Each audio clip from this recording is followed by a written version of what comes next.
তাহলে আমাদের tuning four test, tuning four দিয়ে আমরা করলাম রিনি ওয়েবার অ্যাবসলিউট বোন কন্ট্রাক্ট। তারপরে যেটা করবো আমরা ফেসিয়াল নার্ভ। ফেসিয়াল নার্ভ আমাদের মেডিসিনও পড়ায় আসছে। ফেসিয়াল নার্ভের তো দুটা পার্ট থাকে, একটা হচ্ছে উপরে সেন্সিটিভ মিক্স, আর একটা হচ্ছে মোটর। আমরা সবসময় মোটর অংশ করি এইটা।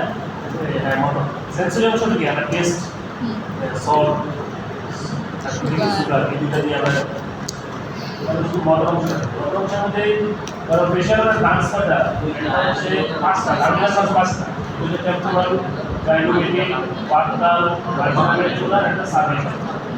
এখন আমরা যেটা দেখি প্রথম জায়গায় পড়া এটা হচ্ছে আমাদের কি ফ্রন্টো টেম্পোরাল মাসল সাবটাইটে আমরা যে লস অফ ব্রিথিং আমরা বলি বিপরীত দিকে থাকে, আমাদের দিকে ব্রিথিং আছে।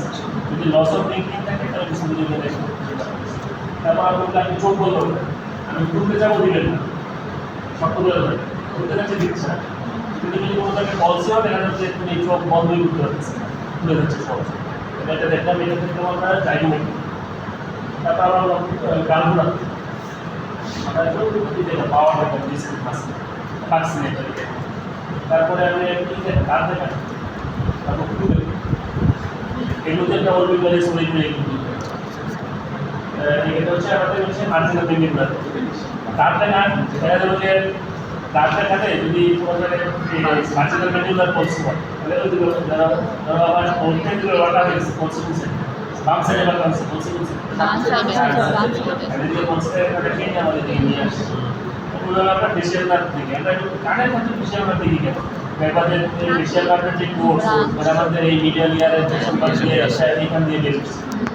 যখন দেখা যায় কানে কমিউনিকেশন থাকে কোলেস্টেরল থাকে যেখানে একটা নার্ভকে নার্ভ প্যারালাইসিস, এই জন্য আমরা ফেশিয়াল নার্ভ।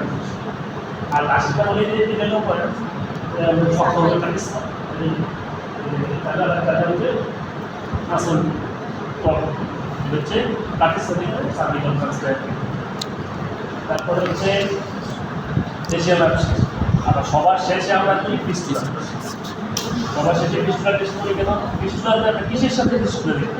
আমাদের যে ইনার ইয়ার আছে ওইটার সাথে ফিস্টুলা আছে। যেমন আমি বললাম না কোলেস্টেটোমা একটা থাকে কান পাকা রোগীদের, কোলেস্টেটোমার বোন ইরোডিং প্রপার্টিস, সে আস্তে আস্তে সব ক্ষয় করে দেখা যায় যে আমাদের স্কাল ক্ষয় করে বেড়ে চলে যেতে পারে, ইন্টারনেল কমপ্লিকেশন হতে পারে।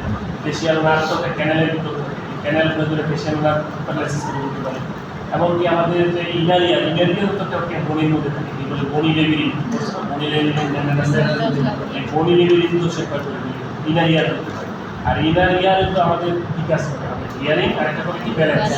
তাহলে দেখা যাবে যে ব্যালেন্সের সমস্যা হবে। দেখা যাবে যদি আমি যদি ফিস্টুলা টেস্ট করি তাহলে সে বলতে আমার হাত হচ্ছে হাত ঘুরানো হচ্ছে কি একটা ব্যালেন্সের সমস্যা। আর পেশেন্টের মিস্টেক মাসে চোখ মিস্টেক মাস মানে জার্কি মুভমেন্টের তার থাকে, হরাইজন্টাল জার্কি মুভমেন্ট হতে পারে, ভার্টিক্যাল মিস্টেক মাস, হরাইজন্টাল মিস্টেক মাস, একটা টরশনাল মিস্টেক গুলো আছে। আমাদের ওনার চোখের মুভমেন্ট, চোখে কোনো জার্কি মুভমেন্ট হচ্ছে। আরেকটা দেখো ওই পেশেন্ট বলতে অনেক সময় মাথা ঘুরে মাথা ঘুরাচ্ছে বমি আসতেছে পেশেন্ট বলতে, এই ক্ষেত্রে আমরা হচ্ছে বলি যে এইরকম ঘুরে না, আমরা বলি যে হাতল আছে আর আমরা এক্সাম্পল থাকে বলি যে স্যার আমার একটা হাতলা চেয়ার লাগবে এবং একদম এই লাগবে সাপোর্ট লোক লাগবে যেন সাপোর্ট দিতে পারে, যদি করে দিতে চাই মাথা ঘুরে বন্ধু হতে পারে। আর আমরা একটু প্রসিডিউর তাহলে আমরা কিন্তু ওনাকে বলি যে আপনারা যদি মাথা ঘুরায় বমি লাগে আমাকে বলো। আমি এভাবে করে সময় এই ট্র্যাগাসটা আছে না, ট্র্যাগাসটা চাপ দিয়ে ওনার চোখের দিকে দেখাই 30 সেকেন্ড দেখি যে ওনার কোনো ডিস্ট্রিক্ট মাস হচ্ছে না বলতে হচ্ছে। এটা হচ্ছে ফিস্টুলা টেস্ট। এই টেস্টটা আমরা সবার শেষে করি, কারণ কি যদি ফিস্টুলা টেস্ট সবার থাকে না যে লক্ষ্যে হাজারের একজন লক্ষ্য এখন ফিস্টুলা টেস্ট সবার শেষে করি কেন? যদি ধরো কারো হার্ট লাইন শুরু হয় তাহলে তুমি কি বাকি প্রসিডিউর করতে পারবা না বলেই আমরা এটা সবার শেষে করি। এবং সবার শেষে আমরা কি বলতে হবে যে আপনার ঠিক আছে